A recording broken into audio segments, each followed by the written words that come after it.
With a bill like Dodd-Frank that makes it harder for small banks to grow and thrive and make loans, you don't add jobs. These regulations are strangling our ability to grow our economy. America's economy runs on freedom. It is not driven by government. This Dodd-Frank piece of legislation is killing small banks. Economic growth is not a government program. The Dodd-Frank law is another example of the president's attack on economic freedom. Regulatory reform, that's the theme this week in the Republican-controlled House of Representatives. Speaker Boehner is leading the charge with a whole package of new laws to remove regulations that, quote, stifle growth in America. But there might be a slight problem with the timing of Boehner's legislative blitz. Just as Republicans are proposing to do away with protections for investors and consumers, a new wave of scandals washing over the global banking industry. In the last 2 weeks, banks have been exposed on everything from laundering billions of dollars for terrorist and drug cartels to stealing from their very own customers. And today, we learned investigation into interest rate rigging is expanding, targeting bankers who could face collusion charges and possibly imprisonment. Now, we're joined now by Congressman Elijah Cummings, Democrat, a Maryland and ranking member of the House Oversight Committee. Congressman, good to see you. Good to be with you. Is this the right time to lift regulations on banks that have admitted they're guilty of massive fraud and money laundering? This, as the electorate looks at this and says, how might you even consider that? This is absolutely the wrong time.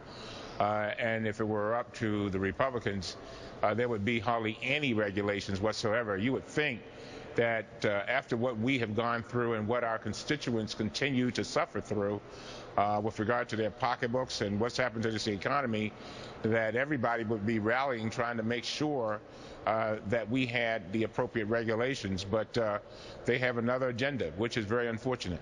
Well, Congressman, perhaps there's a right time, a line in the sand, if you will. And one of the bills saying that all new regulations until unemployment falls to 6% or lower, that would be that line. And right now, some are estimating that regulation accounts for less than 1/2% of job losses. Put those two together, and this is a plan for putting America back to work. What do you think? It's absolutely not.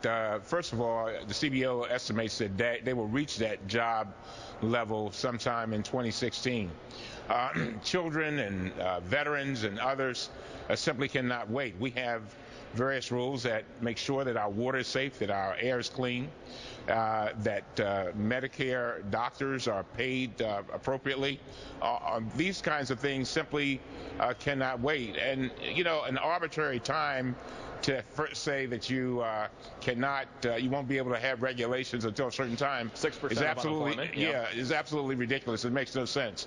And basically what they're trying to do is give a lot of their friends a holiday from regulations so that they can do whatever they want. Well, we're better than that. We're a better country than that. And Congressman, you know, one of the issues here that have been brought up is the Dodd-Frank issue. And that, of course, it's now hitting at what? The 2-year mark of the Dodd-Frank Act. And in those 2 years, a bill that was originally 800 pages long, it has been said that it has given birth or will give birth to some 8,800 pages of regulations. But even Wall Street titans like Lloyd Blankfein of Goldman Sachs, the CEO there, he's saying that in the Washington Post, there's no reason to repeal Dodd-Frank. So if he's in favor of keeping Dodd-Frank, some might say, why would others, such as the Republicans, be so determined to get rid of it for now? You do have to wonder about that. But to keep in mind, at the beginning of this term, Chairman Issa of the Oversight and Government Reform Committee sent out 187 letters and asked corporations to tell him which regulations they wanted repealed. Now, he sent those 187 letters to chemical companies and to various friends of the Republicans, but he did not send them to those institutions that protect children and protect veterans and make sure that our air is clean and our water is clean.